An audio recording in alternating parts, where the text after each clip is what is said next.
la pensión media en España gana más que el salario mediano, es decir, se gana más de jubilado que de trabajador, lo cual no tiene ni pies ni cabeza. Es insostenible por pura lógica, porque tú no puedes tener más personas cobrando del Estado que pagando al Estado. España necesita desesperadamente medidas drásticas liberales. El gran problema de Europa es la Unión Europea elefantiásica, despilfarradora y que hace una serie de normativas completamente absurdas. Hubo un proyecto liberal europeo. El problema es que ese proyecto liberal, como ocurre siempre, se creó una pequeñísima burocracia para dirigirlo y al final esa burocracia, por la ley de las burocracias, se ha terminado comiendo todo el espacio y al final es la burocracia la que ha terminado captando todo el poder y toda la regulación. Cada vez más europeos lo tenemos clarísimo. Milei es tan increíble lo que está haciendo que por primera vez en la historia vemos a un presidente de Estados Unidos tomando ejemplo de un presidente de América Latina. Trump con Elon Musk también están entrando en reducir el tamaño de la administración pública estadounidense. Y me encuentro a ex con militones liberales defendiendo lo indefendible, que son los aranceles. Creo que lo único bueno que está haciendo Trump en este aspecto es que realmente está convenciendo a las izquierdas de por qué subir aranceles es malo. La universidad es probablemente el espacio más intolerante que tenemos en las sociedades actuales. Ha abandonado su función histórica y ahora la universidad es el paraíso de la cancelación, de los woke, y de repente los hombres se han hecho mucho más de derechas y las mujeres mucho más de izquierdas. Y la separación entre hombres y mujeres es radical. Say, kids, what time is it?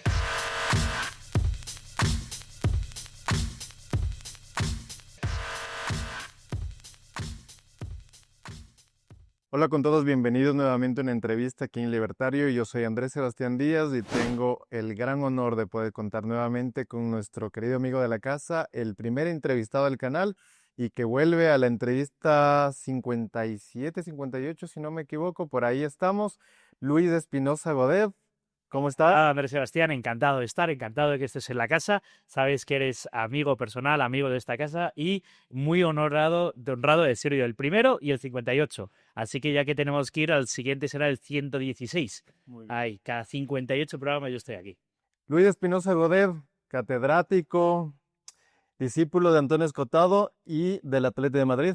Y del Atlético de Madrid, que estamos catedrático, hay que aclarar, porque en Ecuador es profesor, en España es el máximo rango de profesor. Así que catedrático en Ecuador, profesor en España. ¿Qué sería? Muy bien, cuéntanos. Empecemos por esa parte, ya que mencionas España. ¿Cómo está España, Luis? ¿Cómo ves el escenario económico, social, político en España?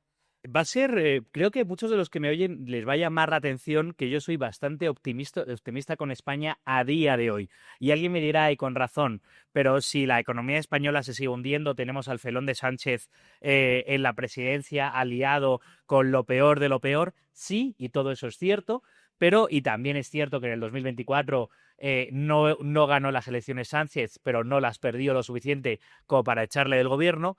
Pero yo también creo que es cierto lo contrario, y lo contrario es que veo una sociedad española, sobre todo entre los jóvenes, que está cambiando radicalmente. Veo unos jóvenes mucho más comprometidos con ciertos valores, mucho más comprometidos con la libertad, y al final ese es el largo plazo. Claro, yo ya tengo más de 40 años, mi generación son aquellos podemitas, luego reconvertidos en Sumar y todo eso, los que mayoritariamente votaban ese tipo de partidos. Esos discursos han terminado en la nada más absoluta. Es curioso porque han terminado en una desolación a nivel público y en una desolación a nivel personal. Es decir, Errejón, Monedero, e incluso la ministra y la mujer de Pablo Iglesias ha terminado en una desolación a todo nivel. Y eso se acabó. Claro, es contra lo que yo estaba luchando desde que tengo uso de razón, ¿no? Esa mentalidad. Y esa mentalidad ha quedado en la nada absoluta. Ha demostrado su vacuidad y su maldad, su capacidad destructiva de la nación y de las personas. Sin embargo, veo a los jóvenes buscando nuevas perspectivas. Veo a los jóvenes defendiendo la libertad, defendiendo valores, hablando de la importancia del sector privado, y antes no lo veía. Por tanto, la realidad es que a día de hoy España está muy mal. Pero está mucho mejor que hace 5 o 10 años porque el discurso está cambiando radicalmente. Y al final las izquierdas están quedando en poco más que un meme. El discurso va cambiando, pero lo cierto es que tenemos al PSOE en unos cuantos años más que tenemos a sumar, que es básicamente Podemos 2.0, también en el gobierno. Puede estar cambiando un poco el clima de opinión en la sociedad, pero son ellos los que mandan y son ellos los que siguen aplicando las políticas que mantienen España a un ritmo paupérrimo de crecimiento económico.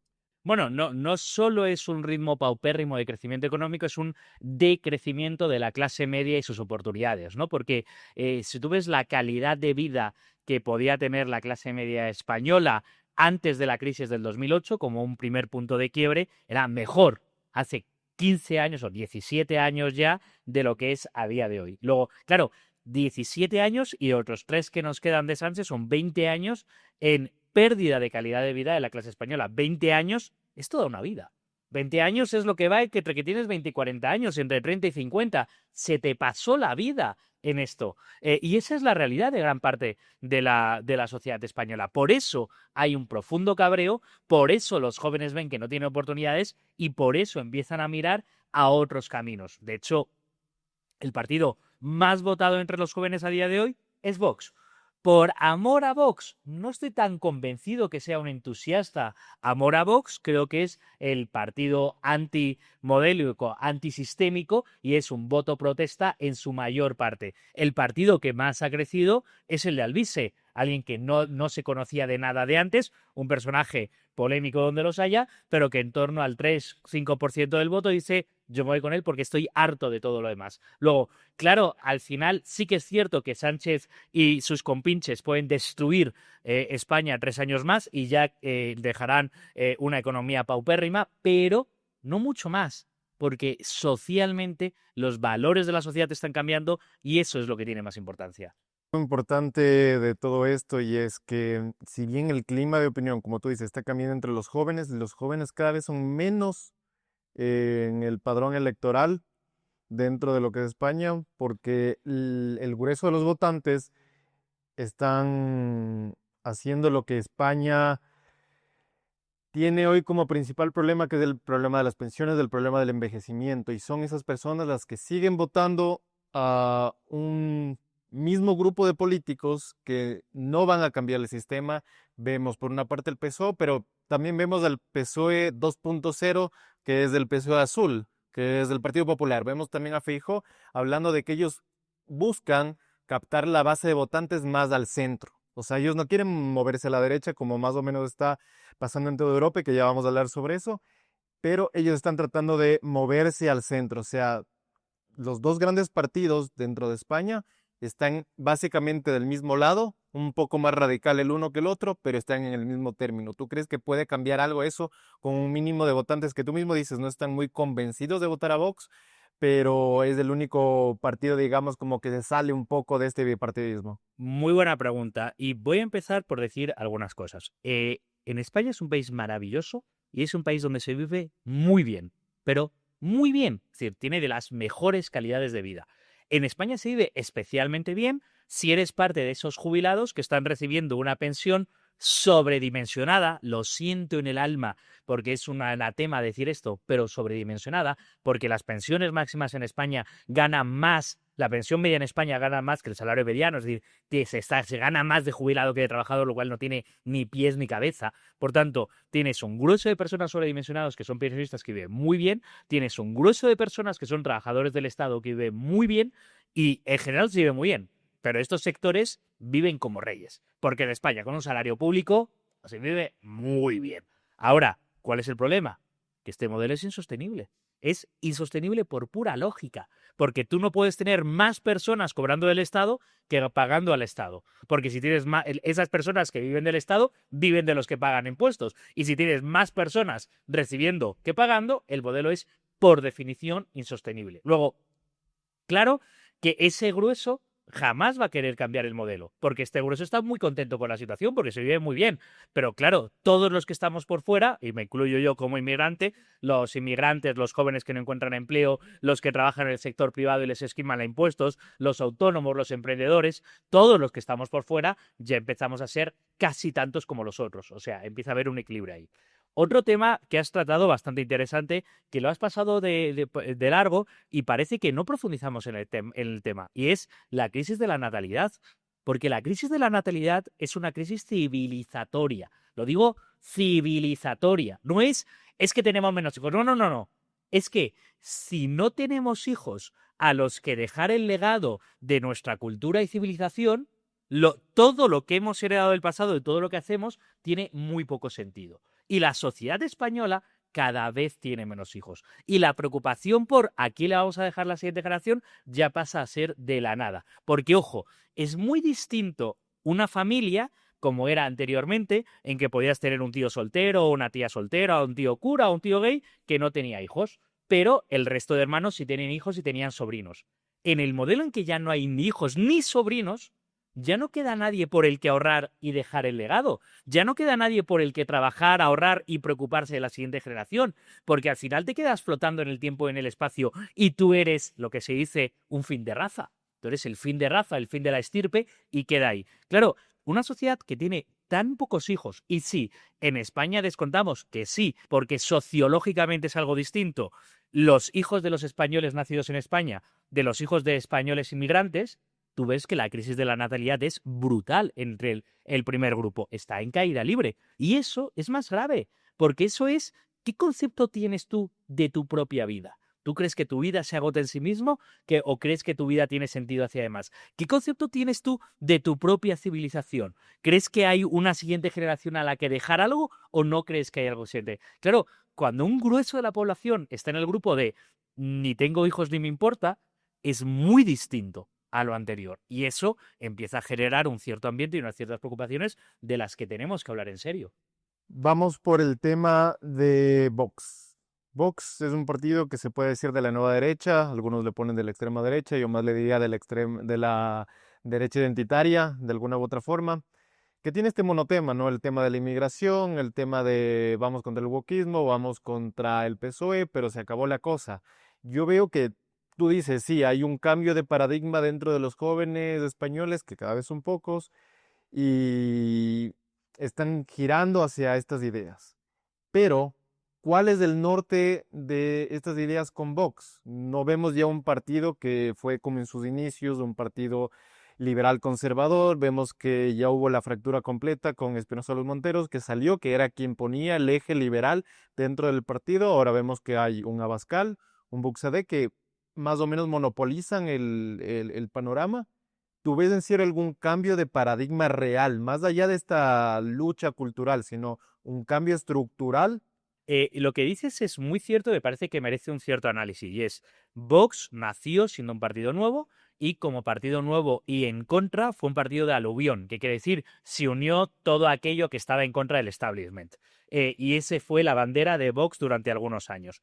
Es verdad que es más fácil construir o aglutinar en contra de algo que aglutinar en positivo, porque cuando nos ponemos a pensar en qué estamos de acuerdo, empieza a haber diferencias entre los distintos miembros. Y, en mi opinión, por desgracia, la familia liberal de Vox ha desaparecido y Vox ya no es un partido conservador liberal como fue durante mucho tiempo, ahora es conservador identitario, ya veremos qué cosa. Y ahí quiero hacer una reflexión. Los liberales, y me incluyo, jugamos muy mal en política. Es decir, los liberales tenemos muy poca capacidad de hacer esos espacios de poder, esas camarillas, que hay que hacerla dentro de los partidos para tener fuerza dentro del partido. Y cada vez que ha habido una familia, un grupúsculo de liberales en algún partido, esos han sido completamente fagocitados o han quedado fuera. ¿Por qué? Porque los liberales lo hacemos mal. Probablemente porque no nos guste tanto la burocracia, no nos guste tanto la política de bla, bla, bla, bla partidista, y al final lo hacemos mal. Ahí hay una primera reflexión, ¿no? La siguiente reflexión es, a Vox no le va realmente mal con esta nueva estrategia, ni le va tan bien. No es el Vox que tuvo 54 diputados. Ya estamos lejos de eso. Ahora está en torno a 30 en las mejores proyecciones y demás. Luego, no es que tampoco esta estrategia le está yendo tan bien. Y ahí lo que queda es cómo hacer para construir una alternativa liberal. Porque yo sí creo que gran parte de los jóvenes que pueden estar votando a Vox, o incluso gran parte de la clase media que vota al Partido Popular, es más liberal de lo que parece, es más liberal de lo que cree. Es decir, si les hablas de que quieren que le reduzcan los impuestos, por supuesto están a favor. Si les hablas de que quieren que desaparezca el gasto público inútil, por supuesto están a favor. Si les hablas de que quieren quitar la burocracia, por supuesto están a favor. Y es curioso que no somos capaces de aglutinar o de apelar a estos votantes en una propuesta medianamente coherente. Y ese es un problema, porque a día de hoy no tenemos una alternativa en positivo que presente a los españoles alternativas liberales. Y España necesita desesperadamente medidas drásticas liberales, porque todo lo demás, si no se reduce ese gasto público y no se reducen los impuestos y se liberaliza la burocracia, va a ser imposible hacer todo lo demás, que también es muy importante, pero hay que primero se necesita liberar plata y quitar grasa para poder hacer todo lo demás. Bueno, también vemos que nuestros estados occidentales no necesitan únicamente liberar un poco de grasa, sino un completo cambio, una liposucción profunda, que por ejemplo sí se está haciendo en Argentina. Vemos que Argentina sí está haciendo como que un cambio de paradigma, que yo no lo veo muy cercano dentro de lo que podría ser un estado europeo, ni incluso en la región hispanoamericana. Vemos que Argentina tuvo que caer tan bajo, tuvo que tener una presión tal que la escapatoria, o sea, la válvula de escape fue Milei. Probemos, botemos una moneda y vemos cómo nos va. Afortunadamente hasta el momento está yendo bien, pero ¿tú crees que ese modelo se puede replicar en alguno de los otros estados, ya sea hispanoamericanos o en el caso que hablamos de estados europeos? Bueno, la verdad es que yo, primero, soy muy fan de Milei, dentro de todo lo que un muy fan, un ciudadano responsable y escéptico. Es decir, no creo que Milei sea un dios enviado a la tierra, es una persona, es un político, pero creo que es el mejor, que está haciendo las cosas mejores para su país en América Latina y en el mundo a día de hoy. Pero fíjate que los datos, sí que es verdad que Milei está reduciendo el tamaño del Estado y que eso está teniendo un resultado muy positivo en la economía argentina, por sobre todo que es el zar, entre comillas, de la liberalización.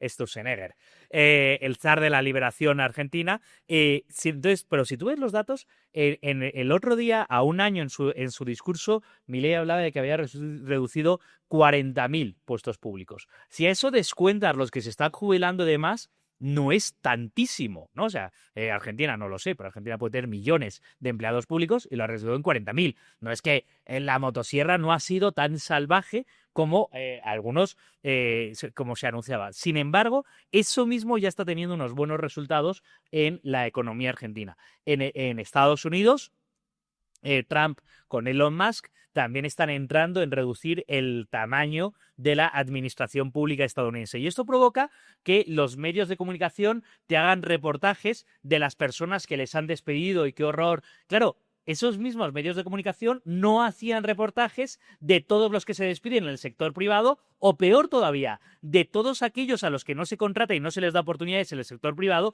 porque el sector público está extrayendo. Es decir, la balanza estaba tan brutalmente desequilibrada que parece que un despido en el sector público es algo dramático y gravísimo, y cientos de despidos en el sector privado era algo que se daba por normal. Entonces, estamos empezando a reequilibrar la balanza, porque el mero hecho de que estemos hablando de cuántos funcionarios sobran ya es un cambio radical sobre todo el discurso anterior, que era cuántos funcionarios nuevos vamos a contratar, que era el discurso habitual. Por tanto, Milei está marcando el camino.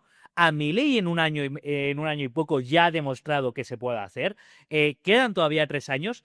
Los liberales a nivel de discurso público nos jugamos mucho en el caso de Milei para América Latina, y este primer año está siendo avasallador. Es decir, crecimiento del 7% en el primer año con reducción del gasto público era inimaginable que llegásemos a estos niveles, pero las ideas, es que las buenas ideas tienen consecuencias, aunque en la práctica siempre son más complicadas, y estamos en ese camino. Y eso es lo que tenemos que hablar con esperanza. En términos de Milei, ¿tú crees que Milei está marcando un camino que este grupo de la nueva derecha va a tomarlo como batuta, o va a ser como que, bueno, me llevo un poco con este tipo excéntrico de Argentina porque está más o menos de nuestro lado, pero no voy a tomar sus ideas? Pongámoslo en el plano de, nuevamente, el plano europeo. Lo que puede ser Vox, lo que puede ser el partido de Le Pen en Francia, lo que puede ser alguno de estos nuevos personajes de la nueva derecha en el viejo continente. Yo no veo que tengan un perfil liberal, que vengan a reestructurar el sistema, hacer los cambios que se tienen que hacer, sino hacer un cambio de discurso. Bueno, vamos a pelear lo que decía contra el wokismo, vamos contra todo esto y un cambio de péndulo discursivo, pero a fin de cuentas, en la estructura misma del Estado no va a cambiar absolutamente nada. Es curioso porque aquí hay dos cosas. En primer lugar, Milei es tan increíble lo que está haciendo que por primera vez en la historia vemos a un presidente de Estados Unidos tomando ejemplo de un presidente de América Latina. Es decir, es que es inimaginable. O sea, vemos a Trump diciendo yo quiero hacer en Estados Unidos lo que ha hecho Milei en Argentina. Eso es inimaginable. O sea, es un cambio. O sea, hasta ayer por la tarde toda América Latina estaba mirando lo que hacía Estados Unidos para imitarlo. Y ahora de repente Estados Unidos mira a Argentina en la esquina sur del continente para imitarlo. Luego, solo eso ya es un cambio radical. Y en Europa tenemos a Meloni, que yo te voy a decir, yo tampoco era súper fan de Meloni porque tenía mi incertidumbre sobre si Meloni realmente iba a ser. Y Meloni otra vez, en su año y medio de gobierno, creo que es algo más, año y medio, 2 años, Meloni tiene índices de aprobación muy superiores a los que tenía con su votación. Es decir, Meloni lo está haciendo muy bien, según quién, los italianos, que es lo que importa. Y Meloni está consiguiendo resultados económicos. Y Meloni tampoco es que sea la más radical ni la más libertaria. Pero Meloni sí que está aplicando unas políticas de puro sentido común. Y ahí creo que es una frase a la que tenemos que volver, de puro sentido común. Por tanto, en Argentina con Milei y en Italia con Meloni, o en Estados Unidos con Trump, que es otra especie, es otro personaje de otra especie, las cosas pueden salir bien o mal.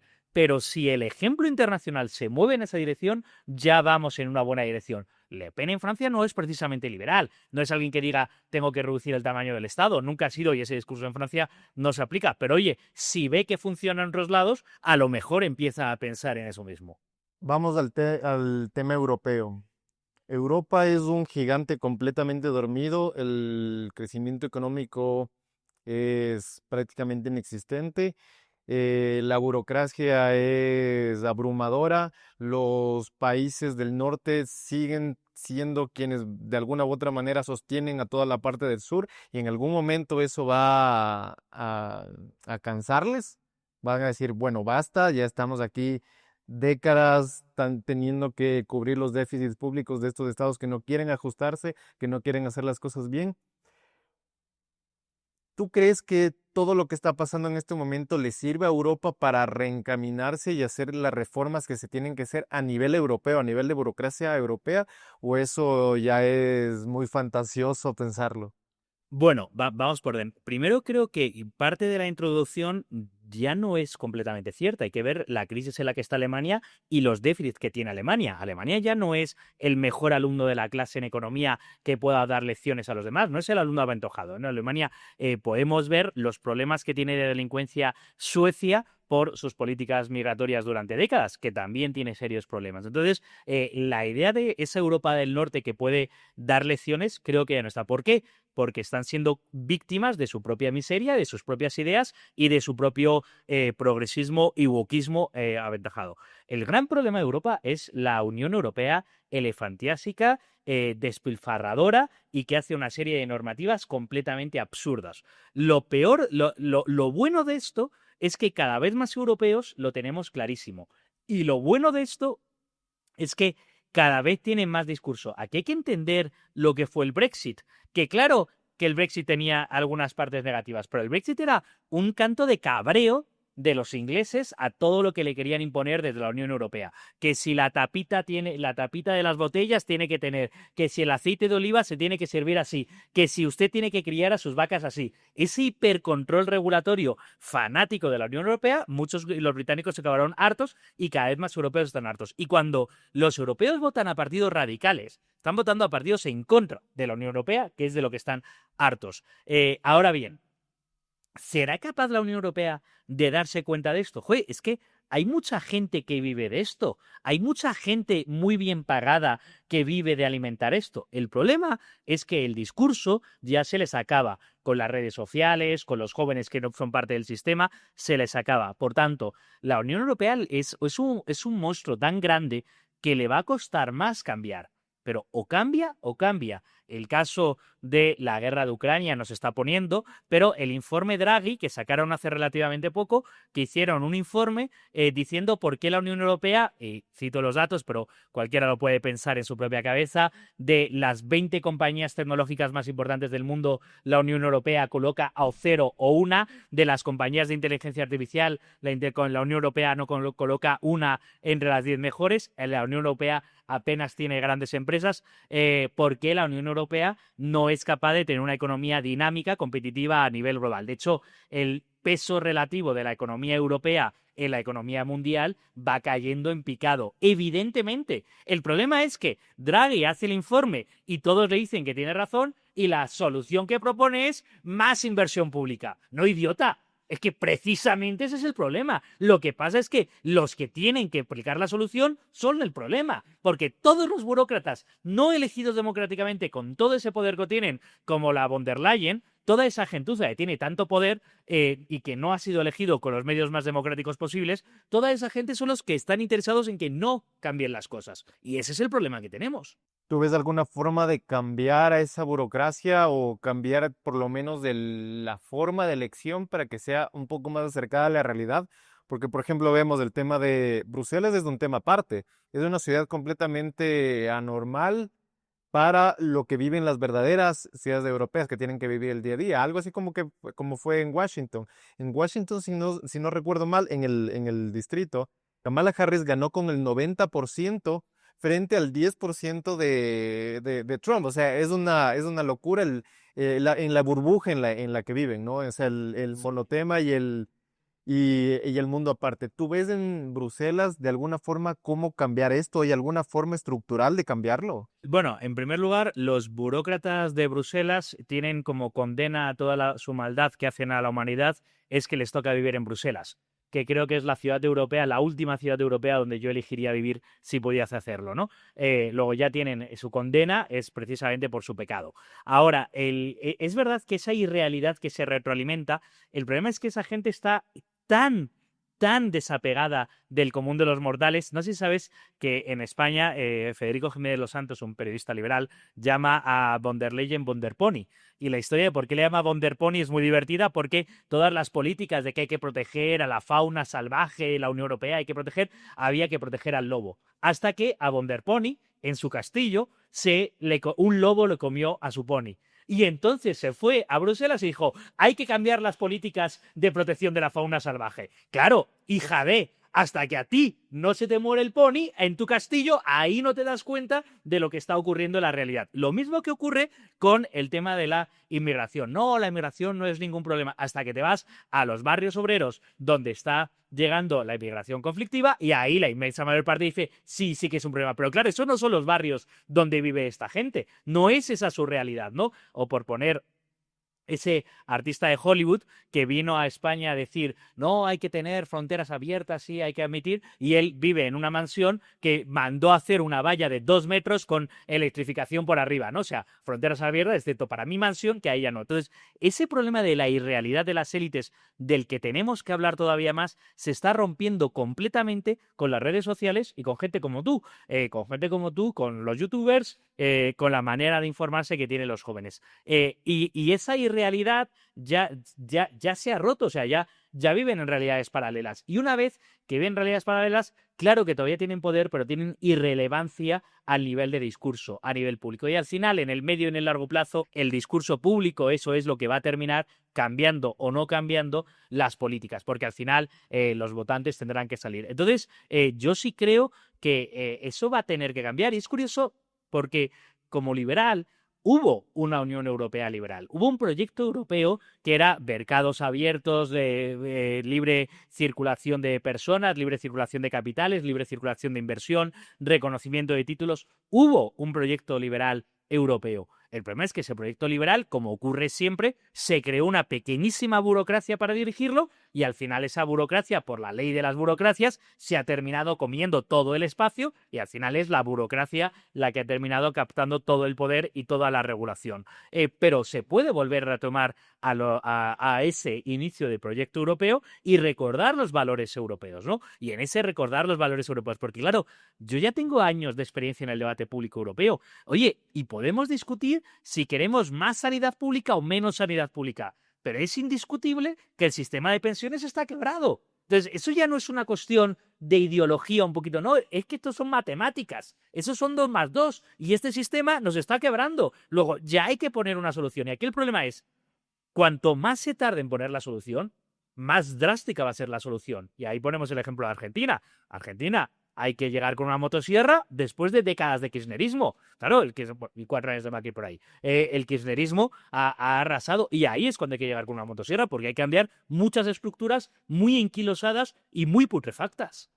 Debería volverse a esa Unión Europea donde habían los países que tenían esa ilusión por entrar, la ilusión de Polonia, de República Checa, de los países bálticos, que decían, bueno, yo tengo la ilusión, acabo de salir de esa pesadilla horrible que fue la Unión Soviética, quiero entrar como sueño en la Unión Europea. Eso ahora prácticamente no lo vemos en el caso de Ucrania y Georgia, que digamos, bueno, tienen sus razones, pero o sea, no hay como que esa ilusión que daba antes la Unión Europea, incluso es al contrario, es como que países, oigan, ya se salió el Reino Unido, más o menos veamos si nosotros también podemos salirnos. Y el caso de Alemania, el caso de Francia, es como que empieza a asustar porque son países que precisamente son los que sostienen el germen de la Unión Europea.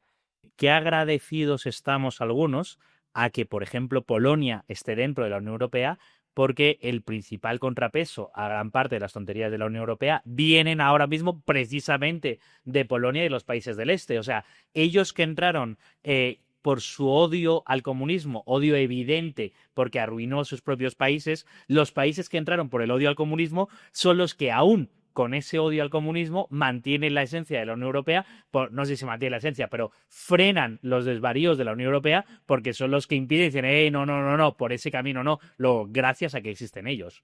Bien que lo mencionas porque, digamos, muchos de esos países ya están igualando en renta per cápita, por lo menos de España. Por supuesto. Y además, lo triste de esto, Andrés Sebastián, es que yo soy profesor de economía y yo explico que la libertad produce prosperidad.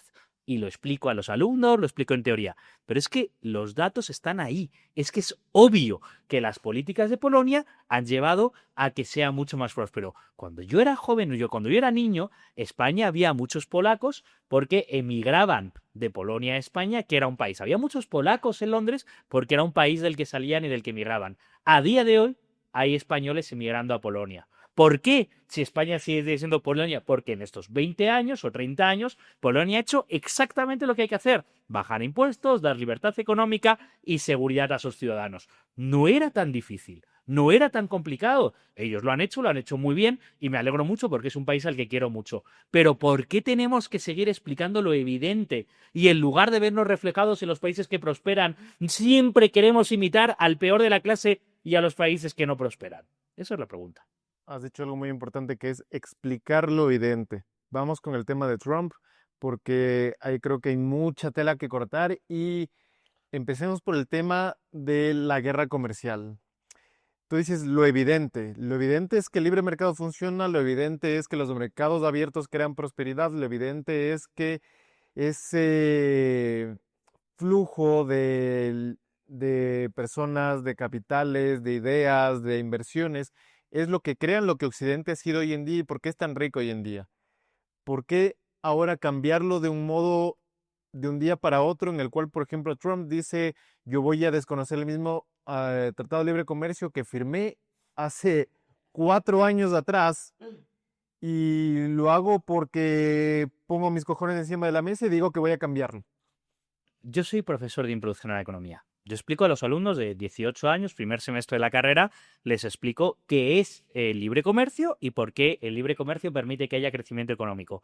Es algo bastante obvio y es algo que cualquier alumno que no sea idiota en 2 clases lo ha entendido perfectamente y luego lo preguntamos en el examen y es bastante evidente. Además es algo que explico sin mucha polémica. Es decir, si uno coge el libro de macroeconomía de Mankiw, que lo tengo por ahí, el más vendido del mundo, a mí no me gusta mucho, pero en el primer capítulo dice en qué sí estamos de acuerdo los economistas. Y el mayor número de porcentajes de economistas que se les hace una encuesta están de acuerdo en que las barreras al libre comercio terminan impidiendo el bienestar o restando bienestar. Luego era algo evidente, obvio. De hecho, tengo una anécdota también muy graciosa y es que antes de llegar a Ecuador conocí a un ecuatoriano que estaba haciendo su tesis doctoral sobre las discusiones de los tratados de libre comercio en Estados Unidos en el siglo XIX.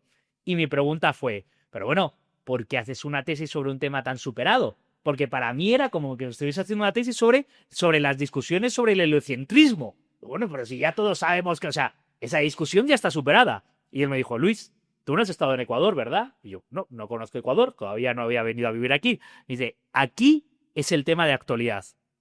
Y yo le miré y le dijo, chico, estáis discutiendo el heliocentrismo. O sea, estáis discutiendo si el sol gira si la Tierra gira alrededor del Sol o no. Esto en economía es obvio. Bueno, pues en el 2025 veo que en Estados Unidos, que en Europa, seguimos discutiendo lo evidente. Y es si los tratados de libre comercio mejoran el bienestar.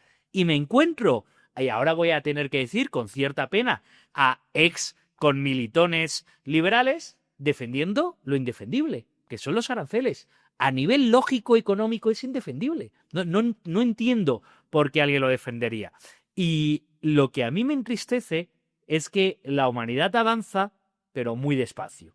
La humanidad avanza, como decía el maestro Escotado, cuando los políticos duermen. La humanidad avanza, pero muy despacio, porque toda la evidencia y toda la historia y todos los fracasos de todas las guerras comerciales parece que ahora no sirven para nada y tenemos que volver a explicar a Trump y a los que apoyen a Trump que los aranceles al libre comercio van a ser, y lo que es peor, es una patada no a los mexicanos, no a la prosperidad de los canadienses, de los propios norteamericanos, que van a tener que pagar más caros los productos y van a tener que pagar más cara la cesta de la compra.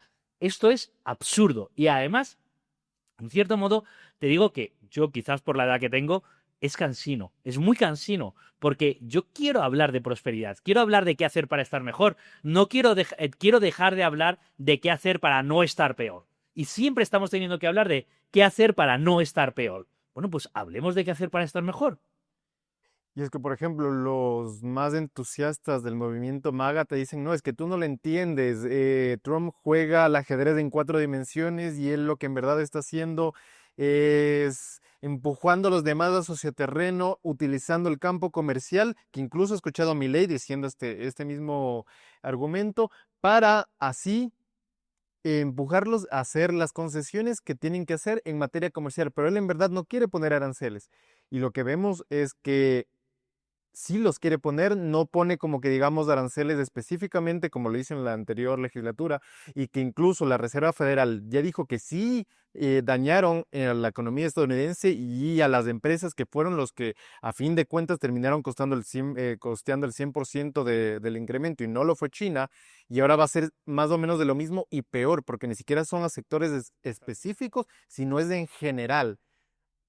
Vamos al argumento de que sí, que Trump es un genio de la negociación y él lo que en verdad está haciendo es empujando a todos hacia terreno para poner, digamos, la vara muy alta y de ahí ir escalando y sacar alguna prioridad.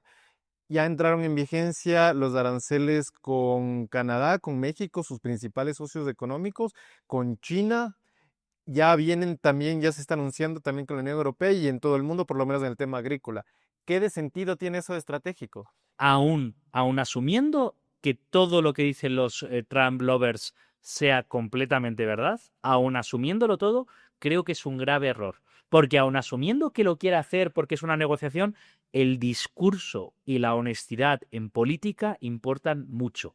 Y si realmente lo que está haciendo, pongámonos en ese caso, es subir los aranceles para negociar y tener estrategias de negociación en otros campos, el discurso que está trasladando a los ciudadanos y la imagen que está dando de deshonestidad importa mucho y es muy negativa. Por tanto, el discurso es importante y a un presidente se le puede exigir que no mienta a sus ciudadanos y que si realmente cree que los aranceles son negativos, no diga ahora creo que son positivos para poder tener más escalas de negociación o más cartas de negociación. No, hay que ser honesto porque eso luego hace daño en el medio y en el largo plazo. De hecho, lo que estamos viviendo es bastante paradójico, porque es el efecto contrario.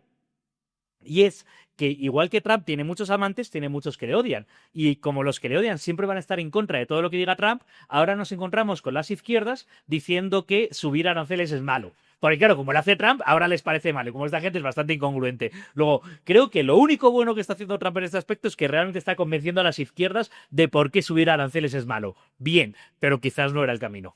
Y eso me recuerda, ahorita que dices la izquierda poniéndose del lado contrario de lo que dice Trump, también digamos que vemos que pasa tres cuartas partes de lo mismo en Alemania, por ejemplo, que digamos AfD fue quien puso una propuesta para hacer un poco más dura, no tanto, pero un poco más dura la legislación migratoria dentro de Alemania. Y fue el Partido Conservador de ahí el que dijo, sí, sí, pero nosotros lo propusimos, pero como puso AfD y hay un cordón sanitario, pues no, ya saben que ya va de retro.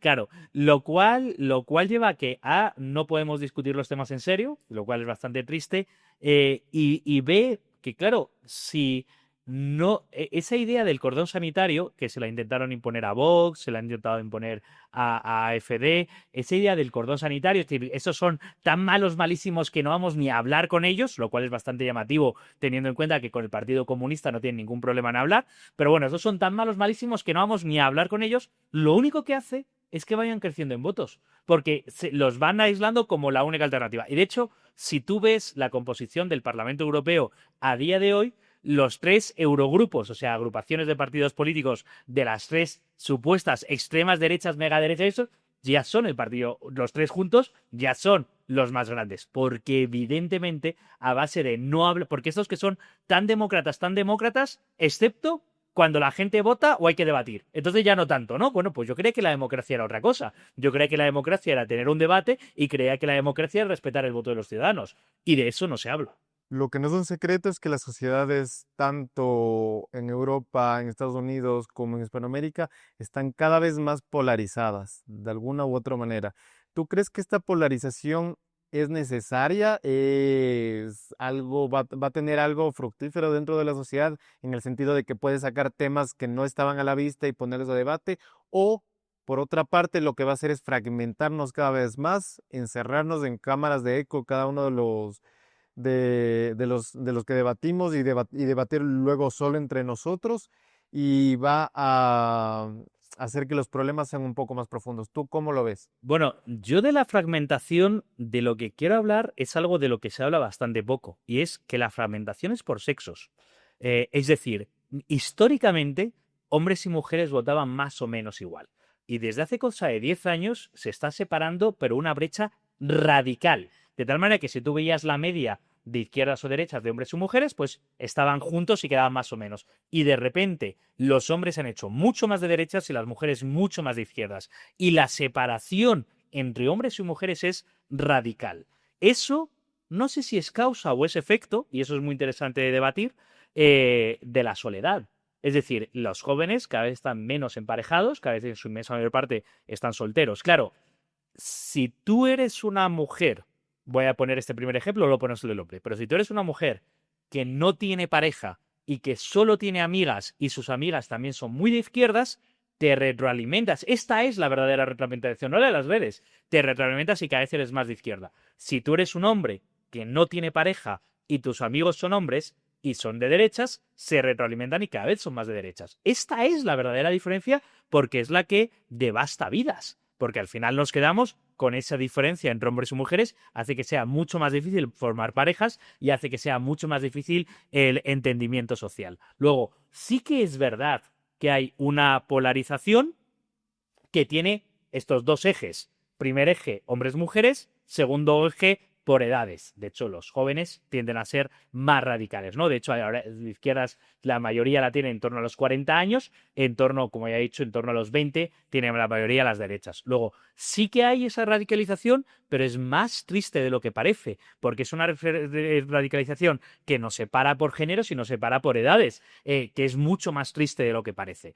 Y esa radicalización, claro, esa radicalización hay muchos que dicen, no, qué horror la radicalización, ya. ¿Y qué había antes de esta radicalización? Lo que había era un consenso socialdemócrata donde había muchas cosas que no se podían decir en público. Lo que había, que todavía los vemos en esos dinosaurios a punto de extinguirse, o más bien zombies porque están muertos y no lo saben, que son los medios de comunicación tradicionales, lo que había es lo que vemos en los medios de comunicación tradicionales, que hay un montón de temas de los que no se habla, ¿no? Hay un montón de temas que no están ahí, que en la calle tú vas a un bar, hablas con tu vecino y sí que se habla, pero en los medios de comunicación no, porque era una especie de realidad paralela. Pues claro, frente a esa mentira generalizada, prefiero 1000 veces la radicalización porque aquí hay honestidad.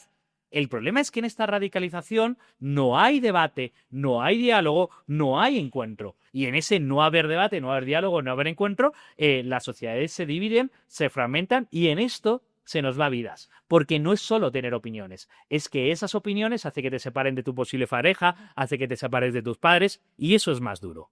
No hay un lugar donde más se debata, donde es, de hecho, el universo para debatir, es precisamente la universidad. Y tú que eres profesor universitario, quiero hablar sobre cómo ves tú el entorno en cuanto a esta polarización dentro de los jóvenes. Bueno, en lo de que la universidad es el lugar para debatir, solo me... Realidad. Claro, claro, o sea, solo con terrible ironía puedo decir que eso sea verdad a día de hoy o solo en teoría, ¿no? En teoría lo es, en la práctica no lo es. En la práctica, de hecho, la universidad es probablemente el espacio, eso que dicen ellos, espacios seguros, el espacio más intolerante que tenemos en las sociedades actuales.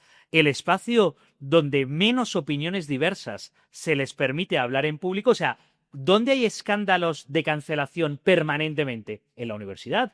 No hay escándalos de cancelación de que no permitan hablar o dar una conferencia en un bar o en o en una asociación cultural. No, siempre es en la universidad, porque precisamente la universidad ha abandonado su función histórica y ahora la universidad es el paraíso de la cancelación, de los woke, de lo posmoderno, de eso no se puede decir, de como digas eso tiene consecuencias, de si dices eso os va a tener, y entonces la idea. Lo cual es muy triste porque estamos educando a los jóvenes en la pura cobardía y estamos educando a los jóvenes en el no debatir, en el eso no se puede decir, en lugar de educar a los jóvenes de di lo que piensas y argumentalo bien. Y si no te gusta lo que dice tu compañero, estudia más y argumenta mejor.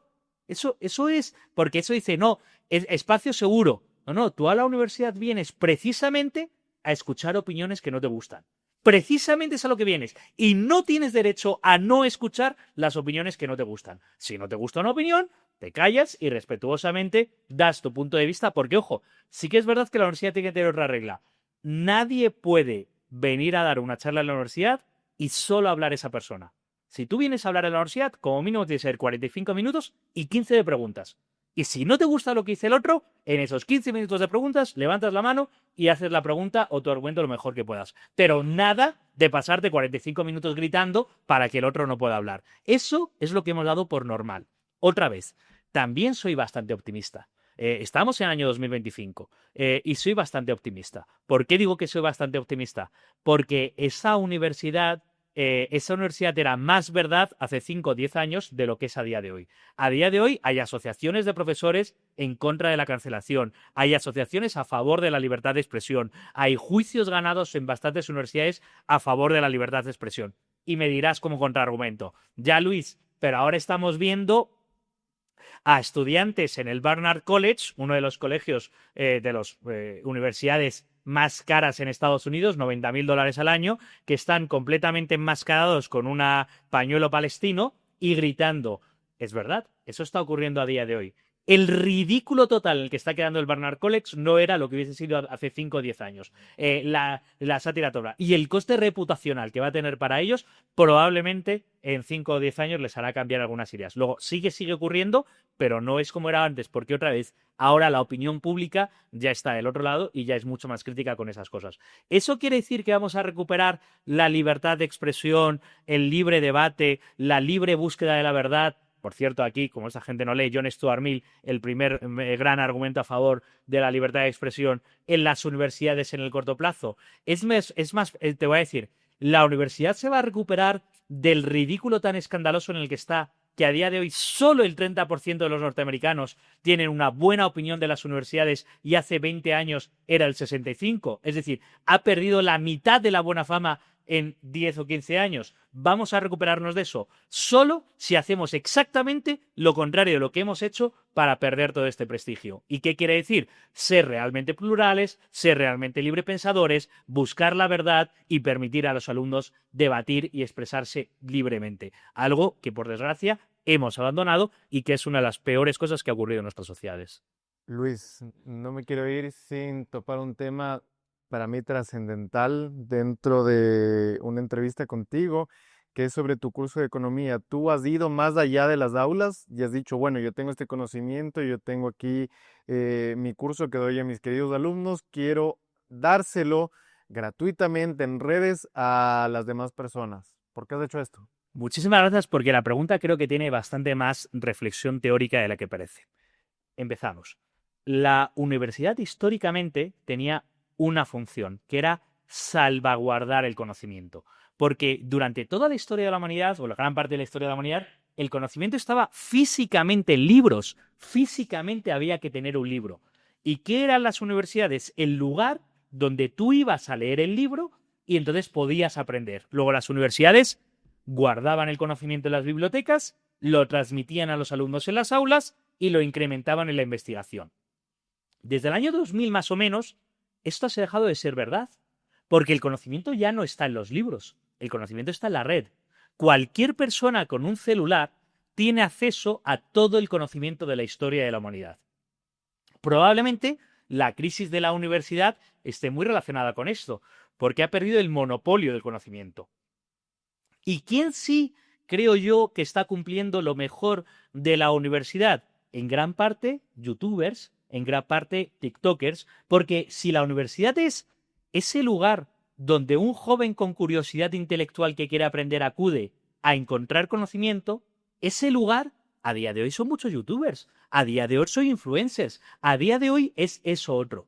Y creo que tiene mucho interés. Y creo que tiene mucho interés reivindicar esa función. Porque, claro, oh no, las redes sociales nos hacen. Bueno, las redes sociales tienen mucho bueno. Entre otras cosas, que están dando ese conocimiento y esa información a los jóvenes que lo están queriendo escuchar. Entre ellos, todos los que nos están escuchando ahora mismo. Porque no tengo ni idea si nos están escuchando mientras preparan la comida para su familia, van en el autobús al trabajo o están en la universidad. Pero los que nos están escuchando son jóvenes que quieren aprender. Y eso es lo más noble y el primer camino. Y es lo que debería ser la universidad. Ahora, yo digo, si los jóvenes que quieren aprender están en YouTube, están en TikTok, están en Twitter, yo voy a transmitir mi curso de Introducción a la Economía entero para ellos. En vídeos de 5 a 10 minutos, 20 lecciones de vídeos, unos 200, 250 vídeos, entero para que lo puedan tener. Y ojo, y los cursos es solo el inicio. Y eso es lo que también debería ser en la universidad. Porque una vez que el conocimiento es accesible, eso es solo la primera parte. La segunda parte es precisamente debatir sobre ese conocimiento, hacer preguntas, hacer respuestas, escribir ensayos sobre ese conocimiento. Es decir, yo creo que cada vez más la universidad debería ser no solo el lugar donde el profesor va y habla y transmite el conocimiento, sino el lugar donde el conocimiento ya se ha visto en vídeo, ya se ha transmitido, y lo debatimos, lo abrimos. Pero claro, si tenemos libertad, si son lugares de libre pensamiento, si son lugares con honesta búsqueda intelectual, si son lugares donde hay gente tolerante y no que se escandaliza cuando alguien dice o hace algo que no les gusta. Si las universidades pasan a ser eso, tendrán mucho. Yo estoy muy contento de haber puesto mi curso entero online porque creo que es la manera de acercarme allá donde está lo más noble e importante de la universidad, que siempre los jóvenes que tienen interés por aprender. Yo como alguien que me he comido todo el curso de una pasada, más que nada porque soy quien lo edito, puedo dar constancia del buen trabajo y de la noble función de que eso va a dar dentro de los que quieran aprender economía. Estaré en la descripción poniendo todos los links para que puedan revisarlo y para que sigan un curso, como digo, completamente gratuito y que está al servicio de todos. Luis, eso sería todo por mi parte. No sé si quieres agregar algo para terminar esta entrevista. Quiero agregar, completando con lo anterior, y es felicitarte por tu muy noble labor en Libertario desde Ecuador haciendo un canal y haciendo una labor de propagación de las ideas liberales, de eso de la batalla de las ideas, la lucha de las ideas, la formación de las ideas, que es lo más importante. Yo he hablado varias veces, cada vez que me preguntaba yo decía el clima de opinión está cambiando o la opinión pública va a otro lado, porque eso es lo que en el medio y en el largo plazo cambia en los países. Es verdad que la coyuntura política, ahora tenemos tal presidente, tal otro presidente, la coyuntura nos come mucho, pero al final lo que cambia las estructuras es la opinión de los ciudadanos, las ideas generalmente aceptadas, los lugares comunes, y esa labor se hace a través de canales como Libertario, que está haciendo una excelente labor, y yo te felicito por ello, y ojalá esto cada vez tenga más repercusión y poco a poco vamos llegando a más gente. Luis, te agradezco muchísimo por esta gran entrevista, así como la primera, y les agradezco a todos ustedes que ven periódicamente todas las entrevistas aquí en el canal. No olviden, si les ha gustado, darle like, comentarlo, si es que quieren ampliar un debate, si es que no les ha gustado alguna de las ideas, y sobre todo compartirlo si es que les ha parecido algo interesante. Eso ha sido todo y nos vemos para la próxima. Muchísimas gracias.